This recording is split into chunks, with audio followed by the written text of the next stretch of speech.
పడకండి జనరేటర్ కూడా ఆన్ చేసినాం.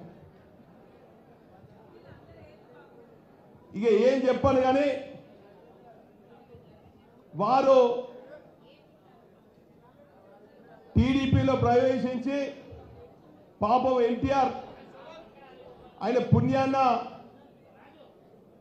ఇక్కడ చైర్మన్గా నిలబడితే పాపం ఓడిపోయాడు. ఓడిపోయిన తర్వాత ఆయన పాత మిత్రులు అప్పుడు మా సోదరుడు ఉండే ప్రణయ్ భాస్కర్ అందరి బతలాడితే పోయి ఎన్టీఆర్కి చెప్తే ఎన్టీఆర్ ఏదో చైర్మన్ ఇచ్చాడు. అట్నుంచి ఆయన చూపంతా కూడా గన్పూర్ పైన పడ్డది. పాప అక్కడ బొజ్జపల్లి రాజయ్య గారు ఉండే దళితుడు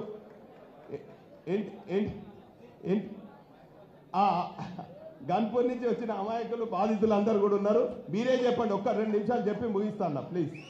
ఎందుకంటే వాళ్ళు చిట్టీలు మెసేజ్లు చేస్తున్నారు, వారి చరిత్ర చెప్పు వారి చరిత్ర చెప్పు అంటారు. అయితే పాపం రాజాన్ని ఉండే కీర్తిశేషులు బుజ్జపల్లి రాజయ్య గారు అప్పటికే ప్రాతినిధ్యం వహించిండు.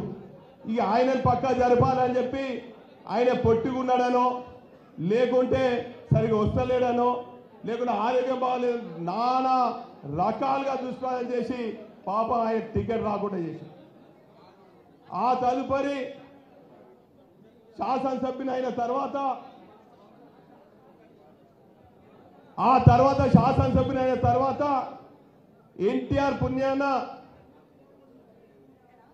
మొదటిసారి మంత్రి అయ్యాడు. మంత్రి కాకన్నా ముందు మా సోదరుడు మంత్రి అయ్యాడు. ఇక కడుపుల కుట్రలు కుతంత్రాలతోని ఇక పోయి ఎన్టీఆర్ కాలబడి ప్రణయ్ భాస్కర్ ఇట్లా అట్లా ఆయనతోని కాదు నాకు కూడా మంత్రి కావాలి అని అలిగి గులుగుతే పాపం లక్ష్మీపార్వతి సిరాఫతోని మరి సిఫారసు చేస్తే మరి ఆయనకు కూడా మంత్రి వచ్చింది. అప్పుడు కొన్ని కండిషన్లు నేనే ముందుకు పోవాలి జిల్లాకు రకరకాలుగా సహచర మంత్రులను కూడా వేధించినటువంటి నీచమైన చరిత్ర మొన్న మన పార్టీని వదిలిపోయినటువంటి కళ్యాణ్ శ్రీ గారికి నాకన్నా ఎక్కువ మీకే తెలుసు. ఆ తదుపరి అప్పుడున్నటువంటి పరిస్థితులలో తెలంగాణలో ఒక భయంకరమైన పరిస్థితి ఉండే. ఆ సమయంలో యువకులను మావోయిస్టుల ముద్రేసి పట్టుకపోయినా కూడా మాట్లాడకపోయేది.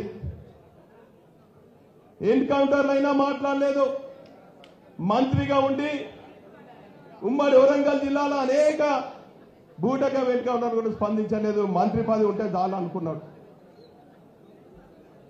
పార్టీలు ఇక్కడే రామూర్తి ఉన్నాడా రామూర్తి మన నాయకుడు అప్పుడు టీడీపీలో ఉండే వాళ్ళ అన్నను కూడా పట్టుకపోయి వాళ్ళ కుటుంబ సభ్యులంతా కూడా కాళ్ళు ఏళ్ళ పడ్డా కూడా మరి పట్టించుకోకుండా మరి ఆ తీరుగా మంత్రి పదవి ముఖ్యమంత్రి చెప్పి భావించాడు. కొంచెం ఎన్టీఆర్ వీక్ కాగానే ఎన్టీఆర్ కు వెన్నుపోటు పొడిచిండు, పోయి చంద్రబాబు పక్కన చేరిండు. గౌరవ మాజీ శాసనసభ్యులు గంట వెంకటరామరెడ్డి గారు వేదిక మీదకి రావాల్సిందే విజ్ఞప్తి చేస్తున్నారు. ఈ తీరుగా వారి చరిత్ర ప్రారంభమై గన్పూర్ ప్రజలు కూడా విసికెత్తి ఓడగొట్టి మూలాన పడేస్తే పాపం మనసున్న మహారాజు కేసీఆర్ గారు పెద్ద మనసుతోని మూలకున్న ముస్లింలను కూడా తీసుకొచ్చి ప్రజా జీవితంలో ప్రజాప్రతినిధులు చేస్తే ఈరోజు మనసున్న మహారాజులు ఏం చేసినా మీ అందరికి కూడా తెలుసు. ఎన్టీఆర్ కు వెన్నుపోటు పొడిచి చంద్రబాబుకు వెన్నుపోటు పొడిచి కేసీఆర్ కు వెన్నుపోటు పొడిచి కాంగ్రెస్ కు వెన్నుపోటు పొడిచి రేపు కేంద్రంలో ఏదైనా ఉంటే ఇక ఎటుపోతాడో తెలియదు కానీ ఇన్ని వెన్నుపోట్లు పెద్ద దళితులని చెప్పుకుంటాడు.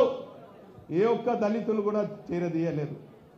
ఇంతకన్నా నేను మొన్న మాట్లాడుతుంటే ఒకరు ఫోన్ చేసి ఎంఆర్పీఎస్ నాయకులు మా కృష్ణన్నకు మోసం చేసి చెప్పవా అన్నారు. చెప్పిన చంద్రబాబు కనుసైగలు చేస్తే అప్పుడు పాపం కృష్ణన్న ఎంఆర్పీఎస్ స్థాపించి సైకిల్ యాత్ర పాదయాత్ర అనేక యాత్రలు చేసి దళితుల హక్కుల కోసం పోరాడుతుంటే చంద్రబాబు చెప్పిండు, శ్రీహరి నువ్వు ఇటువంటి దిట్ట, కుట్రలు చేసే దిట్ట, దీన్ని ఎట్లయినా చీల్చాలన్నాడు. వెంటనే 4 రోజులలో ఆయన కను సైగలలో నడిచి పాపం కృష్ణల నుంచి కృపాకర్ మాదిగ హరీష్ అన్న మీకు తెలుసు, కృపాకర్ మాదిగ కూడా ఇద్దరిని విడదీశాడు. ఆ ఉద్యమాన్ని నీరుగార్చాలని చేశాడు.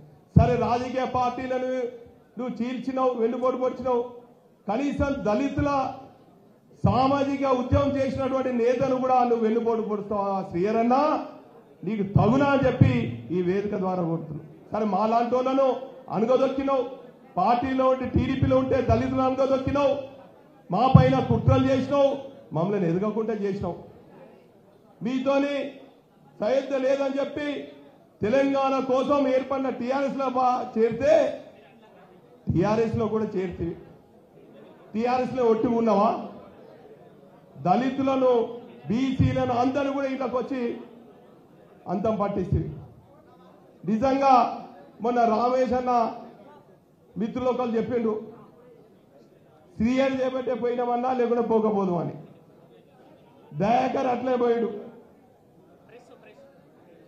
డాక్టర్ పరమేశ్వర్ ఎంపీ ఆయన అట్లే పోయిండు, అనేక మంది. పాప ఇప్పుడు దొంబటి సాంబయ్య గారట